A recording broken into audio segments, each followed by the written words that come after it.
Daniel Mercer was working in his field when the warship appeared in the sky. He had been planting seeds for the next season's crop, his hands deep in the rich brown soil. The work was simple and honest. It kept his mind quiet and his nightmares at bay. He looked up at the massive vessel descending toward the settlement. For a moment, he simply watched it, the way a man might watch a distant storm approaching. Then he heard the first explosions. Then the screams carried on the wind. Daniel dropped his tools and walked quickly toward his small cabin. His movements were controlled and purposeful. There was no panic in his steps, no wasted energy. He had learned long ago that fear was useless in a crisis. Only action mattered. Inside the cabin, he turned on his emergency radio. Static filled the air, followed by fragmented voices calling for help. The colony defense force was overwhelmed. Vecthari soldiers were everywhere. Children were being taken. Children were being taken. Daniel stood very still. His heart, which had been beating steadily, seemed to pause. His mind, which had been calm, went completely silent. And somewhere deep inside him, in a place he had tried to bury beneath years of peaceful living, something began to stir. He thought of Katie, her smile when she came home from school, her laughter when he pushed her on the swing behind their cabin, her small hand holding his as they walked through the fields together. She was everything good in his life. She was the reason he had left his old existence behind. The radio crackled again. Commander Zethrak's voice filled the room, broadcasting his demands to the galaxy. Daniel listened to every word. When the message ended, he turned off the radio and walked to his basement door. The stairs creaked under his weight as he descended into darkness.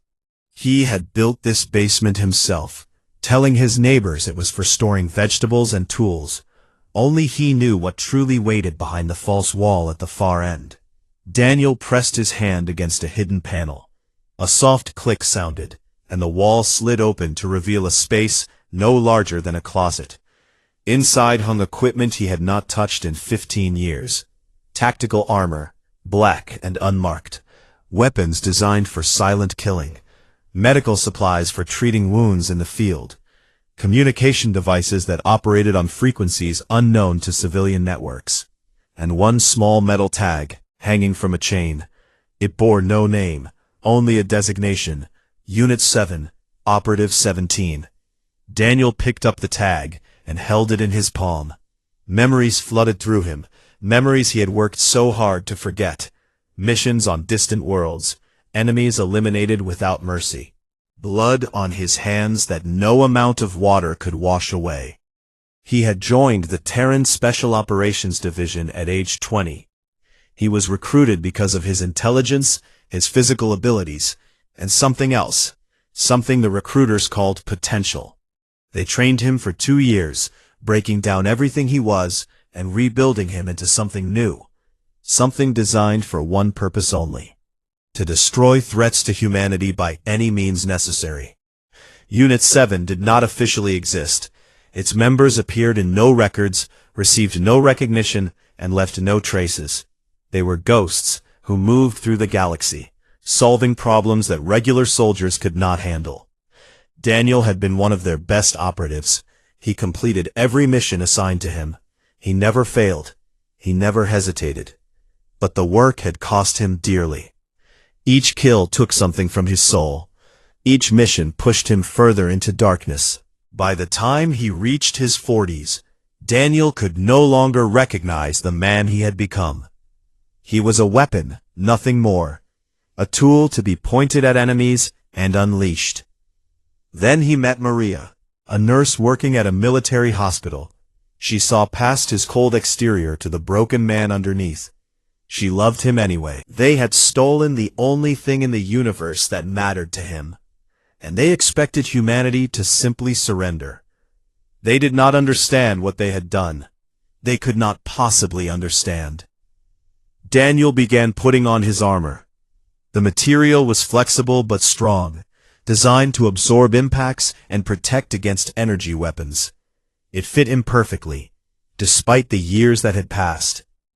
His body had changed, grown older and slower, but muscle memory remained. His hands moved automatically, checking straps and adjusting plates. He loaded his weapons next, a rifle that fired silent magnetic rounds, 2 pistols for close combat, a blade that had ended more lives than he could count, grenades designed to disable electronics and create confusion. Everything a soldier needed to wage war alone. When he finished, Daniel looked at himself in a small mirror hanging on the basement wall. The face staring back was familiar, yet different. The kind farmer who played with his daughter and helped his neighbors was gone. In his place stood something older and colder, a predator preparing to hunt. He climbed the stairs and stepped outside. The sun was beginning to set, casting long shadows across the fields. In the distance, he could see smoke rising from the settlement. The Vekthari believed they were in control. They believed the humans were defeated. Daniel began walking toward the colony. His pace was steady and unhurried. There was no need to rush. The Vekthari were not going anywhere, and neither were the children. He would reach them when he reached them, and when he did, he would show these aliens exactly what happened when you threatened the family of a monster. The galaxy had forgotten about Unit 7. The records were sealed, the operatives scattered or dead. Most people believed such things existed only in stories and rumors. They thought humanity had become civilized, peaceful, evolved beyond such brutal necessities. They were wrong. Humanity had simply learned to hide its monsters better. The warriors who had fought 1,000 wars across Earth's bloody history had not disappeared. They had become farmers and teachers and shopkeepers. They raised families and built communities and pretended to be normal. But the capacity for violence never truly vanished. It waited beneath the surface, sleeping but never gone. It could be awakened by the right circumstances. Threaten a human's child, and you would learn this lesson very quickly. Daniel Mercer had been asleep for 15 years.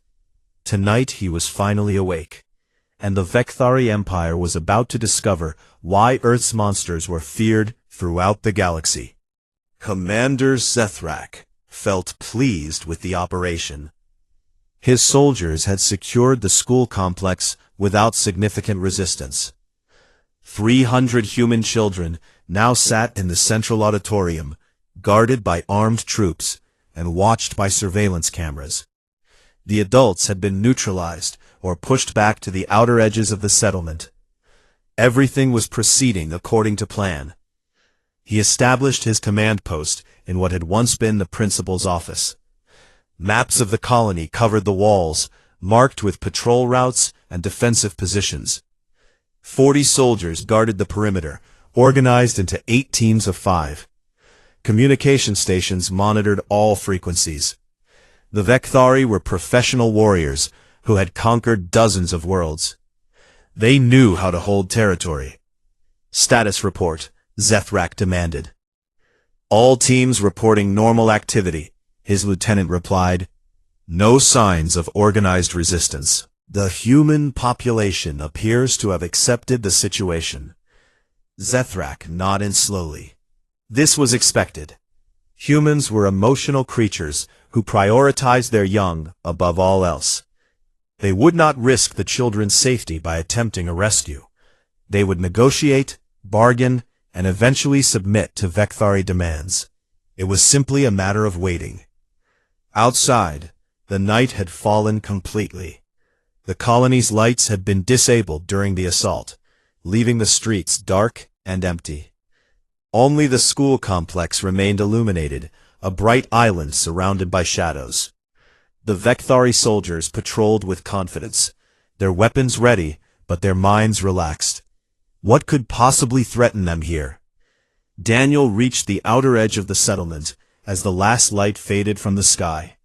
He moved through the darkness, like water flowing around stones, silent and inevitable. His eyes had adjusted quickly, aided by specialized lenses built into his helmet. He could see the heat signatures of Vekthari patrols moving through the streets ahead. He paused behind a storage building and studied the enemy patterns. 8 patrol routes, 5 soldiers each, rotating every 30 minutes. Standard military formation designed for maximum coverage. It would be effective against conventional threats. Daniel was not a conventional threat. He waited until the nearest patrol passed his position, then slipped into the maintenance tunnel access point he had helped install 3 years ago. The colony's infrastructure ran beneath the streets like veins beneath skin. Power cables, water pipes, communication lines, and emergency passages all connected through a network that most residents never saw. Daniel knew every junction, every turn, every hidden corner. He had memorized the layouts when he first arrived, an old habit from his operational days. Back then, he had told himself it was just caution. Now he understood that some part of him had always been preparing for a moment like this. The tunnel was cramped and dark.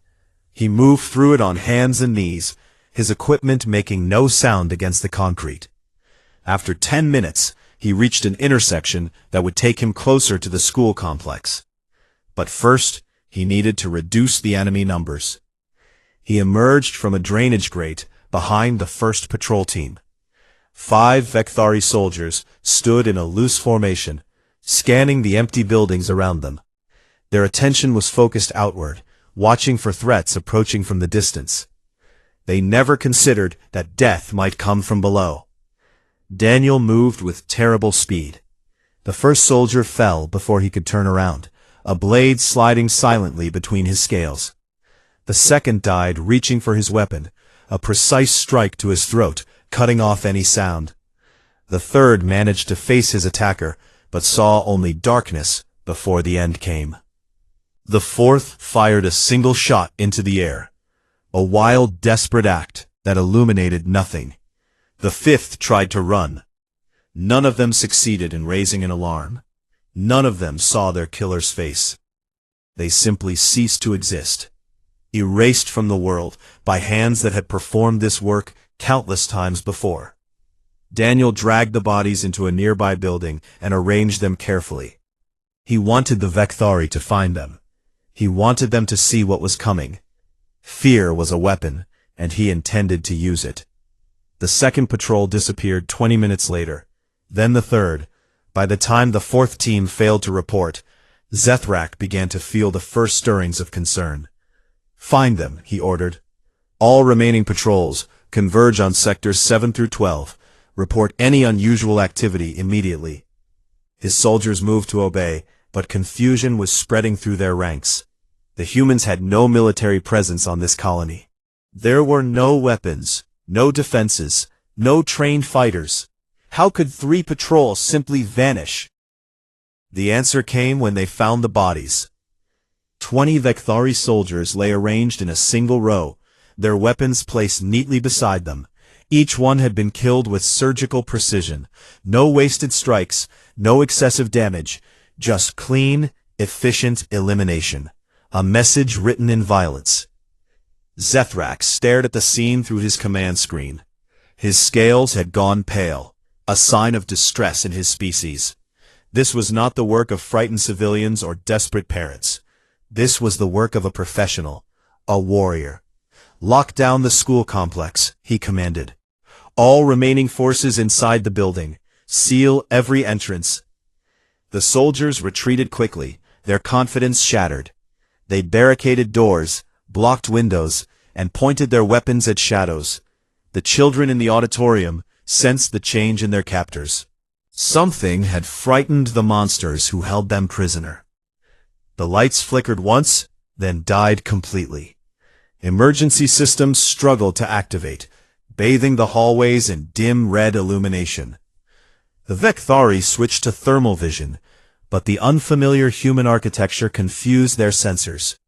Heat signatures bounced off walls and reflected through vents. A voice cut through their communication channel. It was calm, flat, and utterly without emotion. It spoke in perfect Vekthari, each word pronounced with chilling accuracy. You touched our children. Now learn why the universe fears us. Zethrak felt his blood run cold. He had studied human military capabilities extensively. He knew about their armies, their navies, their planetary defense systems. But there were rumors of something else. Whispers of soldiers who operated outside normal chains of command. Ghost units that appeared from nowhere, completed impossible missions, and vanished without explanation. He had dismissed such stories as propaganda. Now, surrounded by darkness and death, he was no longer certain. "Show yourself," he demanded into the communication system. "Face us like a warrior." The response was a single laugh, short and humorless. Then, silence. Daniel was inside the building now, moving through ventilation shafts and service corridors. He could hear the Vekthari soldiers calling to each other, their voices tight with fear. They were clustered in defensive groups, watching every direction at once. Professional behavior, but useless against an enemy who knew every inch of the structure. He had 14 soldiers to eliminate before reaching the auditorium. 14 obstacles between him and his daughter. In the old days, this would have been a routine operation. Quick, clean, forgettable. Tonight was personal. Daniel checked his weapons one final time. Then he began moving toward his first target. The hunt was far from over. Laura Mitchell had regained consciousness an hour after being stunned. Her body ached and her head throbbed, but she forced herself to focus. The children needed her. They were terrified, crying, calling for parents who could not reach them. She had to be strong. She managed to gather 20 of her students into a reinforced storage room at the back of the auditorium. The Vekthari guards had not noticed the small group slipping away in the confusion. Laura barricaded the door with shelves and cabinets, creating a barrier that would slow any attacker. "Everyone stay quiet," she whispered. "Help is coming, I promise." She did not know if this was true. She did not know if anyone outside even knew they were alive. But hope was all she had to offer these frightened children. Through the thin walls, she could hear strange sounds, gunfire in the distance, shouting in the alien language, long stretches of silence that somehow felt more terrifying than the noise. Something was happening out there. Something was hunting the hunters. Katie Mercer sat in the corner of the room, her arms wrapped around her knees. She had not cried since the attack began. Her face was pale but calm, her eyes watching the door with steady attention. Laura noticed that the girl seemed less frightened than the other children, almost as if she was waiting for something. "Katie, are you okay?" Laura asked softly. The girl looked up at her teacher. "My dad is coming," she said simply. Laura wanted to believe her. Every parent on the colony would want to rescue their child, but wanting and being able were very different things. The Vekthari had weapons, training, and numbers. What could one man do against such forces? She did not know Daniel Mercer's history. She did not know what he had been before becoming a farmer. She did not know that Katie had grown up hearing stories about brave soldiers who protected the innocent. Her father had never told her specifics, but Katie understood one thing with absolute certainty. Her dad would never let anyone hurt her, ever. Inside the school complex, Daniel was painting the walls with evidence of his passing. 7 more soldiers had fallen since he entered the building. He moved through the shadows like a ghost, appearing and disappearing without warning. The Vekthari could not track him, could not predict him, could not stop him. Commander Zethrak watched his forces dwindle with growing desperation. His communication channels were filled with terrified reports and calls for help. Soldiers who had conquered planets were now hiding in corners, jumping at every sound. One human was doing this. one single human. He made a decision born of panic. If he could not defeat this enemy through force, he would use the only advantage he still possessed: the children. "Bring me a hostage," he ordered his remaining guards. "Now." 2 soldiers rushed to obey, grabbing a young boy from the group of children in the auditorium. His name was Ethan, 8 years old, with sandy hair and freckles across his nose. He screamed and struggled as they dragged him toward the commander. Zethrak held the boy in front of him, one clawed hand wrapped around the child's throat. He activated the building's intercom system, broadcasting his voice through every speaker. "Human warrior, I know you can hear me. I have one of your young. Surrender now, or I will end his life. You have 30 seconds to show yourself." Silence answered him. The seconds ticked away slowly. 20 seconds. "I am not bluffing. Show yourself, or watch this child die." More silence. Zethrak tightened his grip slightly, making Ethan whimper in pain. 10 seconds. 5, 4, 3, 2. The lights went out completely. Not just the emergency systems, but everything. Total darkness swallowed the room like a living thing. Zethrak heard movement around him. His soldiers cried out in surprise and fear. Something was in the room with them, something fast and deadly. He felt bodies falling, heard weapons clattering to the ground, sensed death moving through the darkness like wind through grass. He tried to tighten his grip on Ethan, tried to use the boy as a shield, but a hand closed around his wrist with impossible strength, forcing his fingers open. The child was pulled away from him, vanishing into the shadows. Then Zethrak was alone. "Lights," he whispered, his voice barely audible. "Someone restore the lights." A glow appeared in front of him, not from the ceiling fixtures, but from a small device held in a human hand. The dim illumination revealed a face inches from his own. Human features, but the eyes were not human. They were empty, cold, ancient. The eyes of something that had seen death so many times that it no longer held any meaning. 17 soldiers in 90 seconds, Daniel said quietly.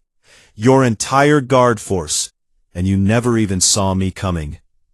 Zethrak tried to reach for his weapon. Daniel caught his arm and twisted, breaking bone with a simple motion. The commander screamed, a high-pitched sound that echoed through the empty auditorium. "You came to our colony," Daniel continued, his voice still calm. "You attacked our people, you took our children, and you thought we would simply surrender." "We are the Vekthari Empire," Zethrak gasped through the pain. "We have conquered 100 worlds. You cannot stand against us." Daniel leaned closer. "I am not standing against your empire. I am just one man, one father, who came to bring his daughter home. Imagine what would happen if you actually made us angry." The commander's yellow eyes widened as understanding finally dawned. This was not a rescue mission. This was a message, a warning broadcast to the entire galaxy through his failure. "What are you?" Zethrak whispered. Daniel considered the question. He thought about his years of training, his decades of missions, the countless enemies he had eliminated in service to humanity. He thought about the darkness that lived inside him, the monster he had tried so hard to bury. "I am what Earth creates when we need to protect our own," he answered. "I am the nightmare that waits at the edge of human civilization. I am the reason your species should have stayed far away from our children." He ended Zethrak's life quickly, without cruelty or satisfaction. The commander had been a soldier following orders. Daniel took no pleasure in killing him. But some threats needed to be eliminated completely. Some lessons needed to be written in permanent ink. The children in the auditorium stared at the scene around them with shocked eyes. Vekthari soldiers lay motionless on the floor. their weapons scattered uselessly beside them. At the center stood a human man in dark armor, his face hidden behind a tactical helmet. Daniel removed the helmet and looked around the room. 300 children looked back at him, frightened and confused. He needed to find Katie. The door to the storage room burst open. Laura emerged first, ready to fight with nothing but her bare hands. She stopped when she saw that the guards were already down. Behind her came the group of students she had protected. Katie pushed past them all and ran across the auditorium. She threw herself into her father's arms with enough force to make him stumble backward. Daniel caught her, held her, felt her small body trembling against his chest. "I knew you would come," she whispered into his neck. "I knew it." For the first time in 15 years, he allowed himself to cry. Not for the lives he had taken tonight, not for the darkness he had embraced again. He cried because his daughter was safe, because she still believed in him, because some things in this universe were worth any price. "I will always come for you," he promised. Always. The news spread across the galaxy like fire through dry grass. Within hours, every major species knew what had happened at New Haven. The Vekthari assault force had been completely destroyed, not by a human army or a fleet of warships, but by a single individual. A farmer who had walked into a fortified position and eliminated 40 trained soldiers without receiving a single wound. Footage from the school's security systems was recovered and transmitted across countless networks. Species who had never paid attention to humanity suddenly found themselves watching the same images over and over again. A shadow moving through corridors. Guards falling without making a sound. A commander held helpless while his entire force was dismantled around him. The Galactic Council convened an emergency session to discuss the incident. Representatives from 200 species filled the great chamber, their voices rising in confusion and concern. They had thought they understood humans. They had categorized them as emotional, sentimental, prone to attachment, and therefore easy to manipulate. The events at New Haven shattered these assumptions completely. Ambassador Patricia Cole represented Earth at the council meeting. She was a small woman with gray hair and sharp, intelligent eyes. She had served in diplomatic positions for 30 years and had learned that sometimes the best response was silence. She sat quietly while other species demanded explanations. "How many warriors like this do you possess?" the Vekthari representative demanded. His voice was angry, but fear lurked beneath the surface. The Empire had lost face badly. Other species were already questioning their strength. Patricia smiled slightly. "I cannot provide specific military intelligence to potential adversaries. Surely you understand. This is not military intelligence. This is a matter of galactic security. You harbor weapons capable of destabilizing entire regions." Patricia leaned forward in her seat. "With respect, we did not attack anyone. Your forces invaded our colony. Your soldiers took our children. We simply defended what was ours. If you find our methods concerning, perhaps you should consider not threatening human settlements in the future." The chamber fell silent. Other representatives exchanged meaningful glances. The human ambassador had made a point that could not be argued. The Vekthari had started this conflict. They had no standing to complain about how it ended. Back on New Haven, the colony was slowly returning to normal. Emergency services had been restored, damaged buildings were being repaired, and traumatized children were receiving counseling from specially trained professionals. The emotional scars would take longer. Daniel Mercer stood at the edge of his property, watching the sun rise over his fields. The events of the previous night felt distant already, like a dream half remembered upon waking. He had cleaned his equipment, returned it to the hidden basement compartment, and sealed the wall once more. The farmer had returned. The soldier had gone back to sleep. But something had changed inside him. He had spent 15 years running from what he was, pretending that the monster could be kept locked away forever. Now he understood that denial was not the same as peace. The darkness would always be part of him. The best he could do was choose when to let it out.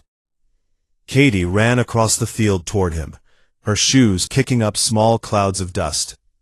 She had recovered remarkably well from the ordeal. Children were resilient in ways that adults often forgot. She reached her father and grabbed his hand, tugging him toward the cabin. "Breakfast is ready," she announced. "I made toast, only burned it a little bit." Daniel smiled and allowed himself to be led. "Sounds perfect." They ate together at a small kitchen table, just as they did every morning. Katie talked about her friends, her teachers, the things she wanted to learn. She did not mention the attack or the rescue. Perhaps she understood that some things did not need words. Later that day, a transport ship arrived carrying officials from the Terran government.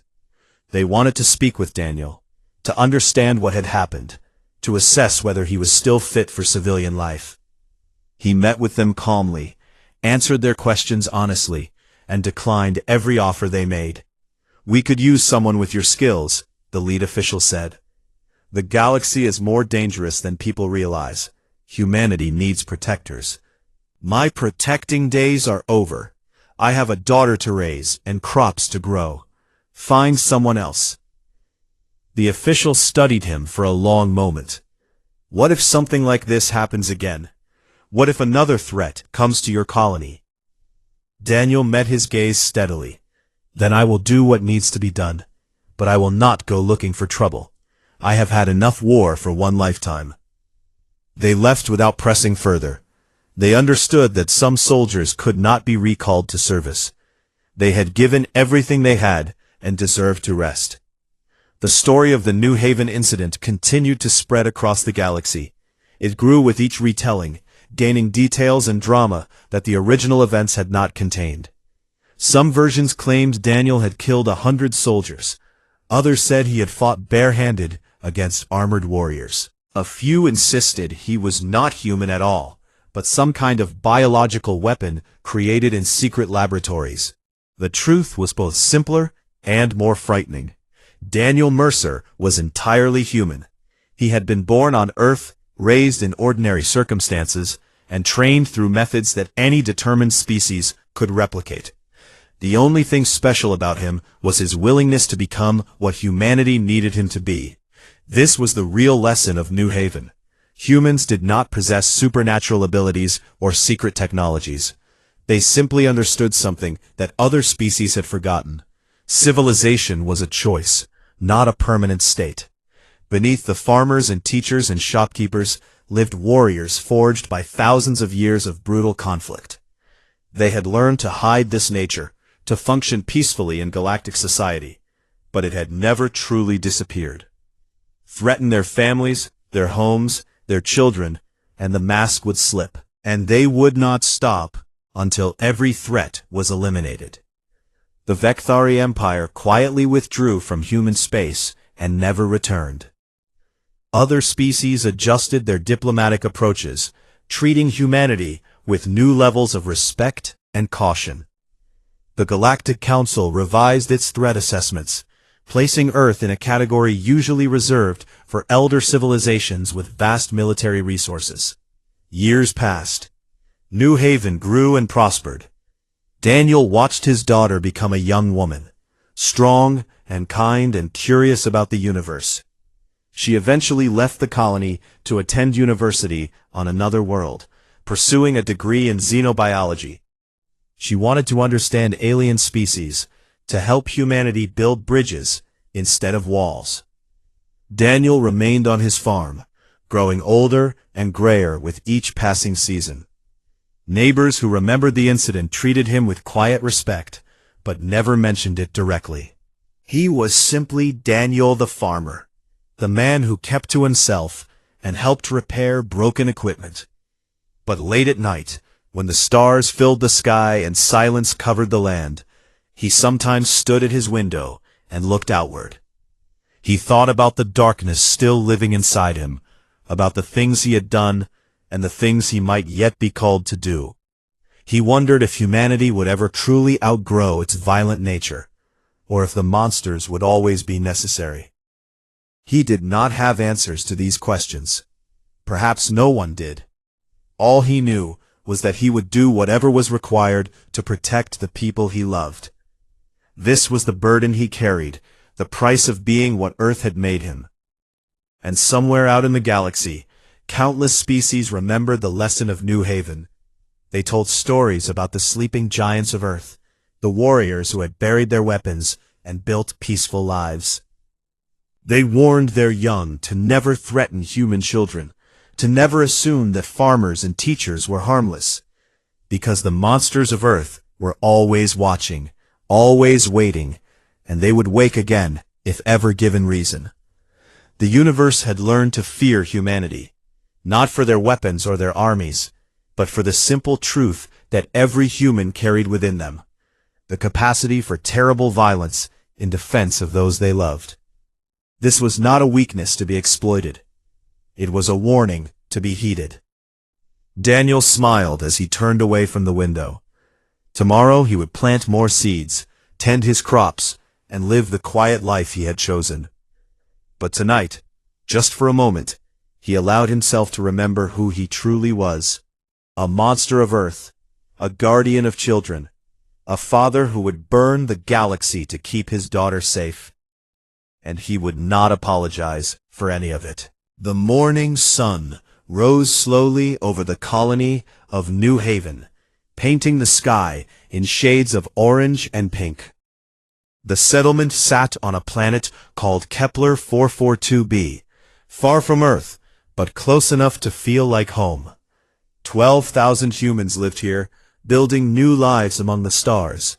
They had farms, shops, schools, and everything a growing community needed. Most importantly, they had peace. Laura Mitchell stood at the front of her classroom, watching her students settle into their seats. She was 34 years old, with kind brown eyes and hair she always kept tied back in a practical ponytail. Before coming to New Haven, she had served as a combat medic in the Terran Defense Forces. She had seen enough blood and death to last several lifetimes. Teaching children felt like a way to heal, a way to build something instead of watching things fall apart. 28 faces looked up at her, ranging from ages 7 to 10. They were the children of farmers, engineers, and shopkeepers. They knew nothing of war. They had grown up believing the galaxy was a place of wonder and opportunity. Laura hoped they would never learn otherwise.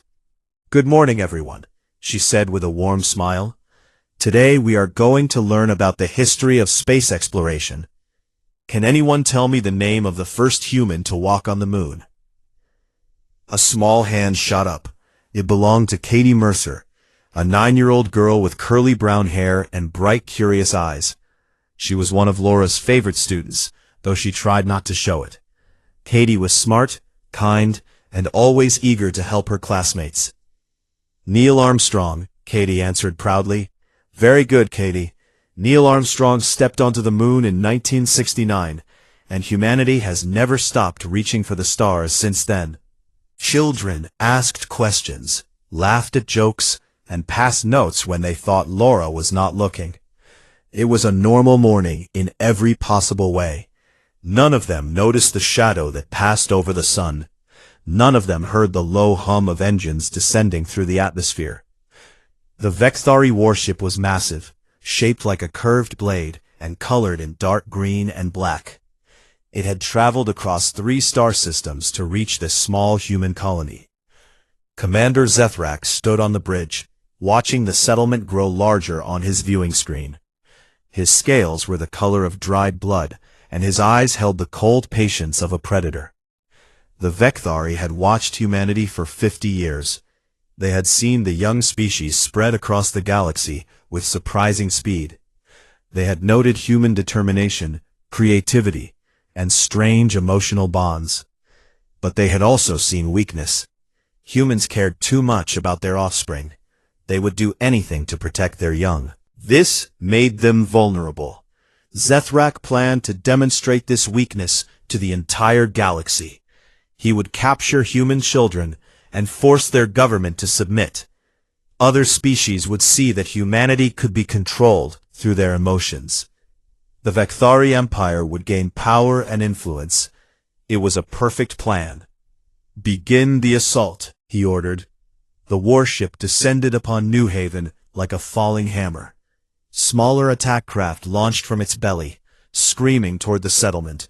Alarms began to wail across the colony as people looked up in confusion and fear.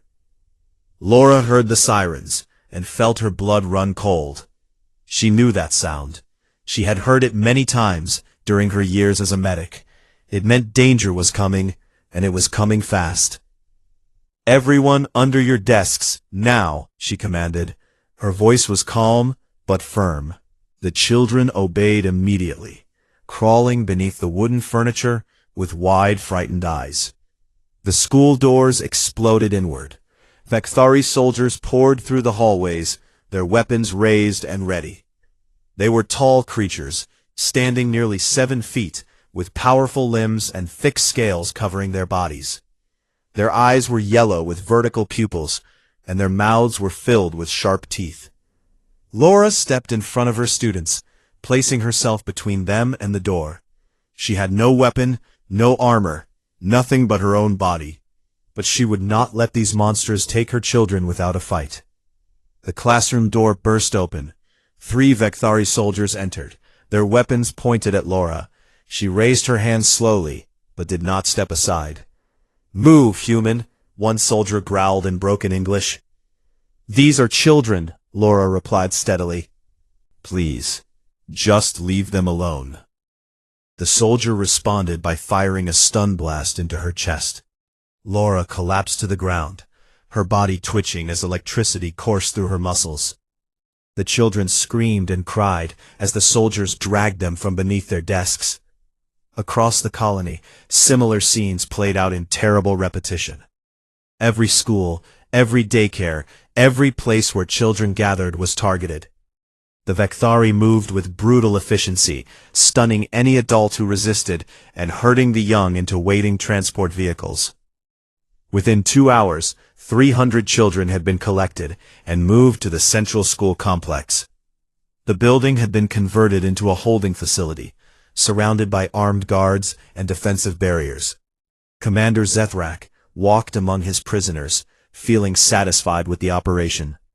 He activated a communication device and broadcast a message across all channels. His voice reached every ship, every station, and every government in the known galaxy. "Attention, humans. We are the Vekthari Empire. We have taken your children. They will remain unharmed as long as you cooperate with our demands. Resist us, and they will suffer. This is not a negotiation. This is a demonstration. The galaxy will see that humanity bends when their young are threatened." The message ended. Zethrak smiled, showing rows of sharp teeth. Everything was proceeding exactly as planned. But in the chaos of the assault, the Vekthari had made a critical error. They had scanned the colony records and dismissed most of the adult population as harmless civilians. Farmers, teachers, shopkeepers, engineers, nobody worth worrying about. One name had appeared on their list, Daniel Mercer.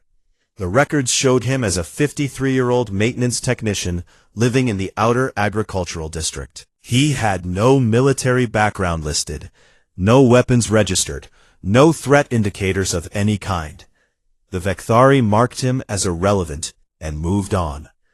They did not know that certain files were sealed beyond their access. They did not know that some humans carried secrets buried so deep that no standard scan could find them. They did not know that Daniel Mercer had spent 22 years as one of the most dangerous soldiers humanity had ever produced. And they certainly did not know that his daughter Katie was among the children they had just stolen. The Vekthari believed they had found human weakness. Instead, they had just awakened something far worse, something that had been sleeping peacefully for 15 years, something that would teach them why the universe should fear the monsters of Earth.